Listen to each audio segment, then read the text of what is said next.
Costanza, and I work for the Swarm Association. And today we're going to talk about censorship, what it is, and why we care about it. So before I start, I want to make sure that everyone here is comfortable. We're going to talk about blasphemy, genocide, extreme violence. So if for whatever reason you are not comfortable, I won't mind if you just leave, and I'm going to be happy to have a one-to-one chat with you later. Also, disclaimers. I'm not a lawyer, and this is not legal advice. And whatever I'm saying does not represent any organizations that I am or I was affiliated with in the past. Views are my own.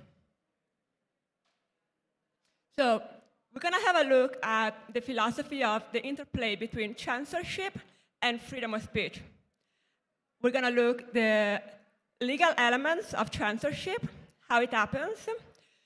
We're going to look at governments, which is quite an important part, and the enforcement branch of censorship, and how we can protect ourselves, which is the final goal of this talk. So I guess here everybody agrees that people should be free to express themselves. So where would you draw the line for freedom of speech? Are you okay with knowingly insult someone, like in the case of Charlie Hebdo cartoons? I am. As a matter of fact, my father was a cartoonist, and he did some pretty naughty stuff. This is an example of what I'm talking about. The Pope said that God was like father and like mother, so suck it and tell me if it tastes like milk. He got sued for this cartoon, and his newspaper got censored countless of times. But like he used to say, either we are free to insult or we are not free at all. So what is freedom of speech? According to the Universal Declaration of Human Rights, everyone has the right to the freedom of expressions and opinion, regardless of where they are and of any media. And this article is pretty cool, but it led to some of the darkest moments of humankind. The misuse of freedom of speech led to some of the darkest moments of our history. Yeah, freedom of speech is good, but what if you could save millions of people? What if you could go back in time and stop Hitler's propaganda? What if you could kill the radio in the Rwanda genocide? Would you do that?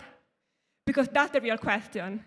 And that's the question that governments use to justify their needs to be able to stop speech, to stop code, and to have an infrastructure that they can stop whenever they want. So moving on, what do the US, Iran, Plato, and the Bible have in common? Censorship. This is because it's a global phenomenon, and it's not related to a country or a time and place. It happens all the time. The US and Iran, they both censor tornado cash. Plato was arguing for censorship to shape children's mind. And the Bible, well, it says, you shall not take the name of the Lord your God in vain. The history of censorship is as old as the history of humankind. The common factor is the suppression of expression according to whatever the rulers want you to do. So now, a comprehensive analysis of censorship will take too long compared to the time that we have here. And so we're going to focus on the power dynamics behind the censorship of crypto projects. So in other words, the acts that prevent people from using software. And we will try to answer the question, why does it happen? And not as in to prevent a genocide, but as in censorship that prevents people from using code because the IP address is in a location that someone doesn't like. So there are 4 components at play: law, government, infrastructure, and affected people and projects. Some anthropologists say that law is a means to an end. And I like this approach because it's very practical and it goes to the root of the problem. So it follows that human activities are determined by specific problems like rules about property, duty, and privilege exist to solve practical problems through the use of corporations and cultural values. This guy here is Malinowski, and is the father of modern anthropology. He says that in looking for law and legal forces, we should try to discover laws that are obeyed willingly and spontaneously, rules that are conceived and acted upon as binding obligations. And those are the key words. 3 elements worthy of consideration here. Violating the rules means the end of the society. The final end of law is the preservation, and law should be obeyed willingly and spontaneously. So we will see later why this is particularly important. Now, questions. If violating laws means the end of an institution, what is the institution that censorship law tries to preserve? And what are the rules that are conceived as binding obligations? So, for example, for Plato, censorship was fundamental to fight patricide and intergenerational fight. This is because if children had known the true characters of gods and heroes, they would have killed their parents. Now, another element is that technology goes way faster than the law. I'm not sure if you remember this moment from Zuckerberg's hearing. After the Cambridge Analytica scandal, it was super fun. It was a masterpiece to understand what legislators get about technology. Nothing. And in my view, this is a future, because everything that is not illegal is illegal. So the fact that tech goes faster than the law means that crypto projects exist in a gray area. So the law doesn't work like a smart contract. You kill someone, you go against the law. It's way more nuanced, and there are more gray zones. So governments.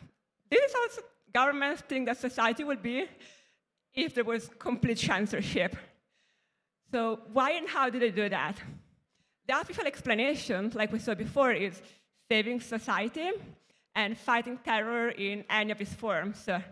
Money laundering, legal sanctions against enemy countries, preventing illegal activities of any kind, and fighting fake news. So let's play a game.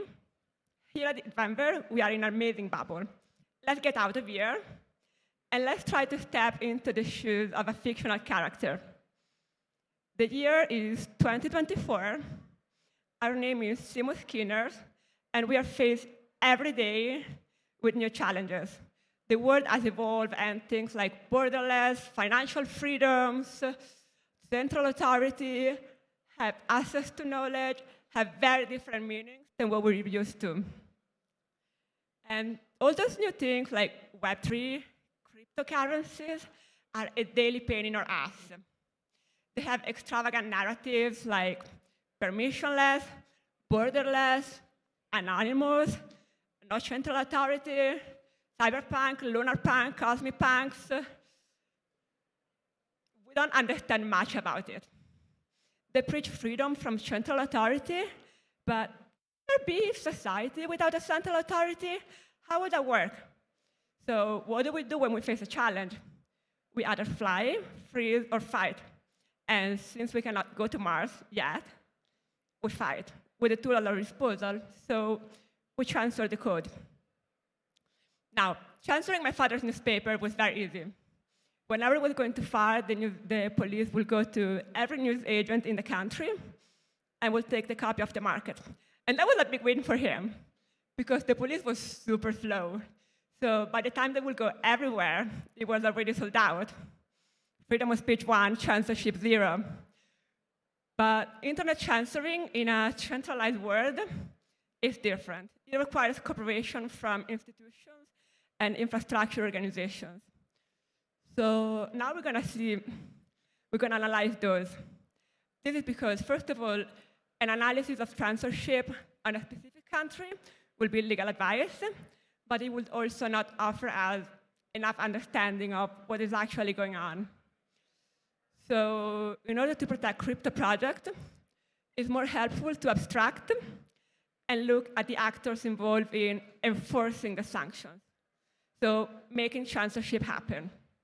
In particular, centralized node providers, centralized software development tools. Malinowski, the anthropologist from before, is saying that the work of society is not done by individuals or by community as a whole, but by institutions. And even in Web3 today, we do have institutions. Now, we are fighting to change that, yes. But if we are realistic and we look at the status of things today, we do have institutions. There are them. Organizations like Github, for example, they are structured, they are created to carry out specific functions, and they have a set of rules that govern their behaviors. Before we say that laws should be obeyed willingly and spontaneously, so how does it work in practice?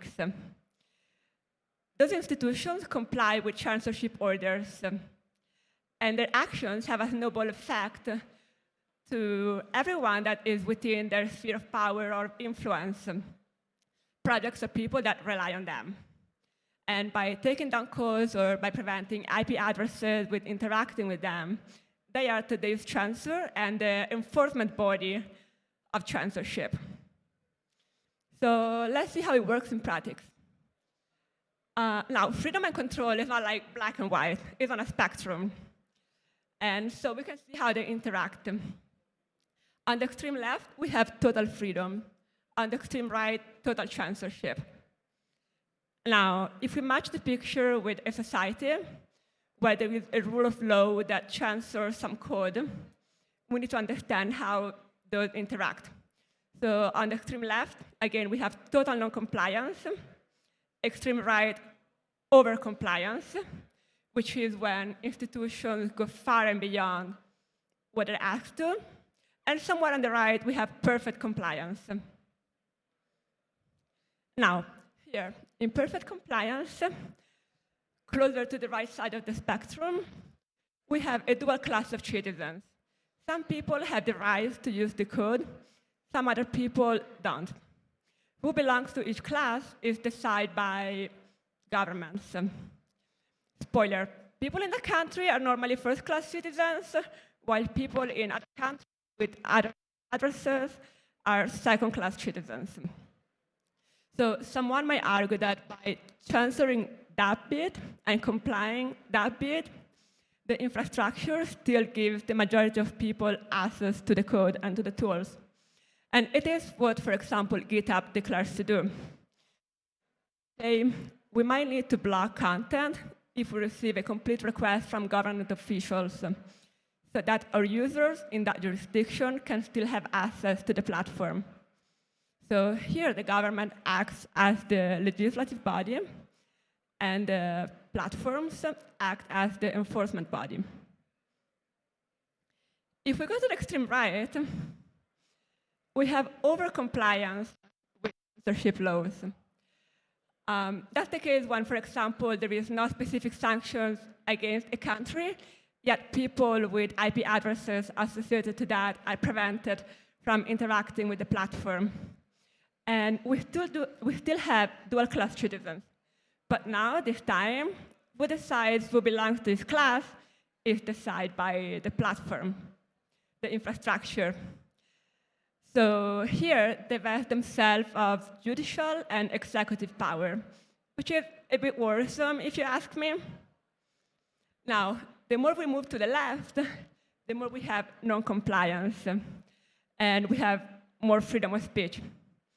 The platform decides that they won't comply at all with the censorship law.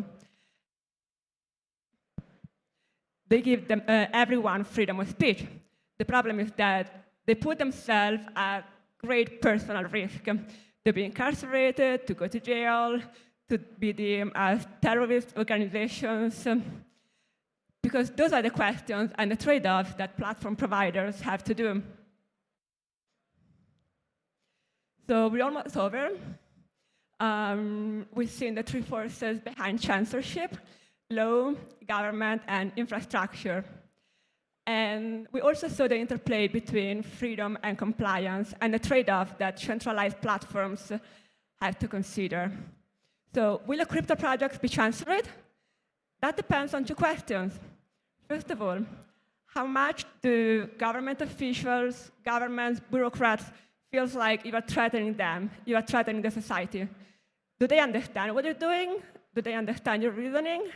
Or they just like, crypto, I don't want to see anything of it.